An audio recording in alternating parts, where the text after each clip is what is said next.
আসসালামু আলাইকুম বন্ধুরা, দেখুন পুরনো একটি পদ্ধতি ব্যবহার করে কত সুন্দরভাবে কৌশল করে কত ছোট ছোট মাছ ধরা হচ্ছে। দেখুন আপনারা দেখতে পাচ্ছেন এখানে কিন্তু অসংখ্য ছোট ছোট মাছ রয়েছে এবং কোনো প্রকার জাল বা কোনো কিছু ছাড়াই কি সুন্দরভাবে এখানে মাছগুলো ধরা হচ্ছে। তারা নিজে নিজেই কিন্তু আসে যে ঢাকিতে পড়তেছে এবং এভাবেই সবগুলো মাছ ধীরে ধীরে এখানে আসে জমা হবে এবং কোনো পানি নাই, কিচ্ছু নাই। দেখেন একবারে সুন্দর একটা পদ্ধতি।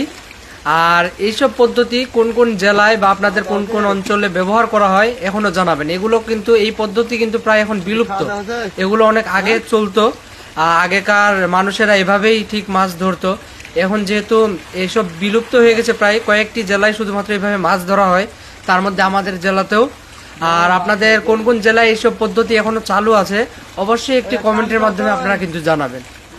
আসলে আমার নিজেরও এখন পর্যন্ত জানা নেই যে এত বড় একটা খালের মধ্যে, আপনারা ভিডিওটি শেষ পর্যন্ত দেখলে অবশ্যই বুঝতে পারবেন এটা কিন্তু বিশাল একটা খাল।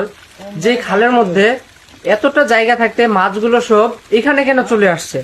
এখানে কিন্তু আপনারা দেখতে পাচ্ছেন যে একটা গর্ত করা হয়েছে সাইড দিয়ে এবং সেখানে একটি বেড়ার মতো দেওয়া হয়েছে শেষে, আর ছোট্ট করে একটু মাটি খুঁড়ে সেখানে একটু একটা দাঁড় করে দেওয়া হয়েছে যে দিক দিয়ে সব মাছগুলো আসতেছে।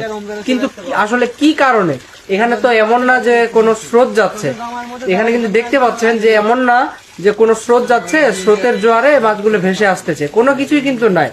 কিন্তু তারপরেও দেখেন কত সব মাছ নিজে নিজে তারা এই দিক শেষ প্রান্তে এসে এই যে ঢাকির মধ্যে সবগুলো পড়ে যাচ্ছে।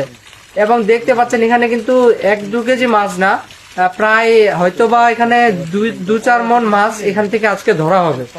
আর হয়তোবা সময় লাগবে, এটা কিন্তু অনেকক্ষণ থেকেই আছে, যে কারণে মাছগুলো আস্তে আস্তে পড়তেছে। এই যে দেখতেছেন এখন কিন্তু ঢাকিতে প্রায় মাছ ভর্তি হয়ে গেছে, যে কারণে সেখান থেকে মাছ তুলে নেওয়া হচ্ছে।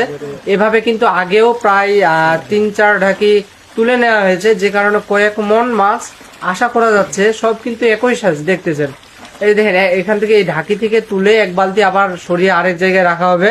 এবং আপনারা এই যে দেখতে পাচ্ছেন পুরো কিন্তু একটা বিশাল একটা খাল, খালের মধ্যে এতটা জায়গা থাকতে সবগুলো মাছ এই ডাড়ের মধ্যে চলে আসতেছে এবং এখান থেকে নিজে নিজে তারা এখানে পড়ে যাচ্ছে। এক বালতি মাছ কিন্তু নিয়ে যাওয়া হলো এবং আপনারা দেখতে পাচ্ছেন আরো কিন্তু এই এক বালতি তুলতে তুলতেই আরো এক ঢাকি প্রায় হয়েই যাচ্ছে। কি পরিমাণ মাছ আসতেছে, সেখানে কিন্তু শুধু মাছ ছাড়া কিছু না, মানে পানি কম, পানি নাই সেখানে, বলা চলে পানি নাই, পানির থেকে সেখানে মাছ বেশি শেষ প্রান্তে। এক ঢাকি তুলতে তুলতেই আবার দেখেন কতগুলো মাছ হয়ে গেল খুব তাড়াতাড়ি। আসলে পদ্ধতিটা অনেক সুন্দর লেগেছে। আপনাদের কাছে কেমন লেগেছে এই পদ্ধতিটা অবশ্যই জানাবেন। আর এই যে দেখেন কত বড় পুকুর বা এই খাল, এই